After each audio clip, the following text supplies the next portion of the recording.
ವೀಣಾ ಕಾಶಪ್ಪನವರ ಅವರನ್ನ ದುಡ್ಡಿನಿಂದ ಅಳಿಯಲು ಆಗಲ್ಲ. ವೀಣಾ ಕಾಶಪ್ಪನವರ ಬೆಲೆ 10-20 ಕೋಟಿ ಅಲ್ಲ. ನನ್ನ ಲೋಕಸಭೆ ಕ್ಷೇತ್ರದಲ್ಲಿ ಇರುವ 17.5 ಲಕ್ಷ ಮತದಾರರು ವೀಣಾ ಕಾಶಪ್ಪನವರ ಆಸ್ತಿ ಅಂತ ವಿರೋಧಿಗಳ ವಿರುದ್ಧ ವೀಣಾ ಗುಡುಗಿದ್ದಾರೆ. ಸರಳವಾಗಿ ಸೋಲು ಒಪ್ಪಿಕೊಳ್ಳುವ ಹೆಣ್ಣು ಮಗಳು ನಾನಲ್ಲ.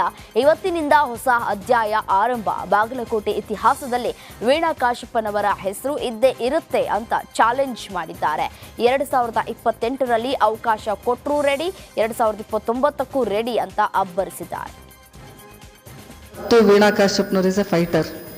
ಯಾವತ್ತು ಸೋಲು ಒಪ್ಕೊಳ ಈಸಿ ಆದ ಸೋಲು ಒಪ್ಕೊಳ ಹೆಣ್ಮಗಳನ್ನ ನಾನಲ್ಲ.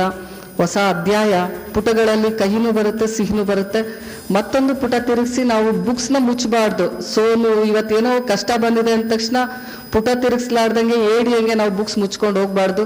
ಪುಟ ತಿರುಗಿಸ್ಬೇಕು. ಪುಟ ತಿರುಗಿಸಿದಾಗ ಮತ್ತೆ ಹೊಸ ಅಧ್ಯಾಯ ಶುರುವಾಗುತ್ತೆ. ಇವತ್ತಿಂದ ಹೊಸ ಅಧ್ಯಾಯ ಅಂತ ಹೇಳೋದಕ್ಕೆ ಬಯಸ್ತೀನಿ. ಬಾಗಲಕೋಟೆಯ ಮುನ್ನುಡಿ ಬರದೆ.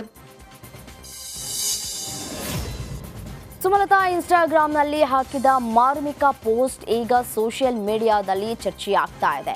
ಶ್ರೀಕೃಷ್ಣ ಹೇಳ್ತಾನೆ, ಎಲ್ಲವೂ ಸರಿಯಾಗಿ ನಡೆಯುವ ಮುನ್ನ ಎಲ್ಲವೂ ತಪ್ಪಾಗ್ತಾ ಇರುತ್ತೆ, ಆದರೆ ನಂಬಿಕೆ ಇರಬೇಕು ಅಂತ ಪೋಸ್ಟ್ ಮಾಡಿದ್ದು ದರ್ಶನ್ ಕುರಿತು ಪೋಸ್ಟ್ ಮಾಡಿದ್ರಾ ಅನ್ನುವಂತಹ ಚರ್ಚೆ ಎಲ್ಲೆಡೆಗೆ ಸದ್ದು ಮಾಡ್ತಾ ಇದೆ.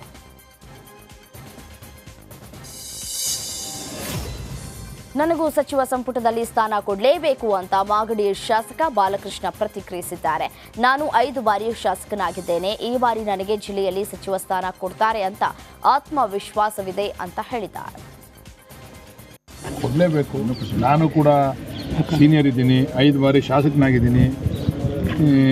ಅದರಿಂದ ಈ ಜಿಲ್ಲೆಯಿಂದ ನನಗೆ ಕೊಡ್ತಾರೆ ಅಂತಕ್ಕಂಥ ಆತ್ಮವಿಶ್ವಾಸ ಇದೆ. ಕೆಪಿಸಿಸಿ ಅಧ್ಯಕ್ಷರ ಬದಲಾವಣೆ ವಿಚಾರಕ್ಕೆ ಸಂಬಂಧಿಸಿದಂತೆ ಬಾಗಲಕೋಟೆಯಲ್ಲಿ ಅಬಕಾರಿ ಸಚಿವ ಆರ್.ವಿ. ತಿಮ್ಮಾಪುರ್ ಪ್ರತಿಕ್ರಿಯೆ ಕೊಟ್ಟಿದ್ದಾರೆ. ಎಲ್ಲವೂ ಟಿವಿಯಲ್ಲಿ, ಪತ್ರಿಕೆಯಲ್ಲೇ ನೋಡಿದ್ದೇನೆ. ಎಲ್ಲಿ ತಿಳಿದುಕೊಂಡು ಹೇಳಿಕೆಯನ್ನು ನೀಡಿದ್ರು, ಹೆಂಗೆ ಹೇಳಿದ್ರು ಗೊತ್ತಿಲ್ಲ, ನನಗಂತೂ ಗಮನಕ್ಕೆ ಬಂದಿಲ್ಲ ಅಂತ.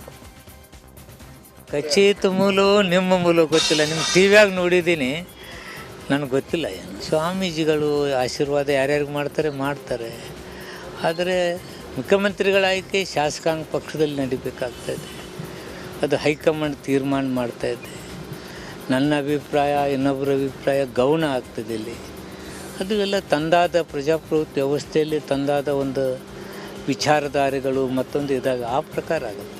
ಇಲ್ಲ, ನನಗೆ ಗೊತ್ತಿಲ್ಲ. ಸ್ವಾಮೀಜಿಗಳು ಮುಖ್ಯಮಂತ್ರಿಗಳು ಮಾಡೋದು ನನಗೆ ಗೊತ್ತಿಲ್ಲ. ಸ್ವಾಮೀಜಿಗಳು ಮುಖ್ಯಮಂತ್ರಿ ಮಾಡೋದು ನನಗೆ ಗೊತ್ತಿಲ್ಲ. ಮುಖ್ಯಮಂತ್ರಿ ಆಗೋ ಪದ್ಧತಿ ಸಂವಿಧಾನಬದ್ಧವಾಗಿ ಯಾವ ರೀತಿ ಆಗಬೇಕು ಅದು ಆಗ್ತದೆ. ಆದರೆ ತಮ್ಮ ಅಭಿಪ್ರಾಯವನ್ನು ಸ್ವಾಮೀಜಿಗಳು ಹೇಳ್ತಾರೆ ವಿನಾ ಅದಕ್ಕೆ ಅಷ್ಟೊಂದು ಮಹತ್ವ ಕೊಡ್ತಕ್ಕಂಥದ್ದಲ್ಲ.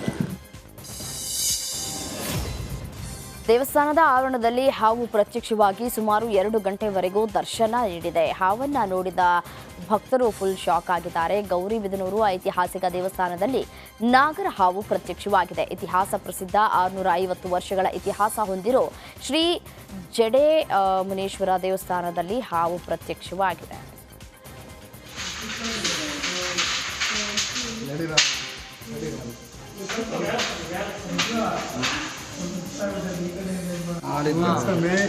ಈಗ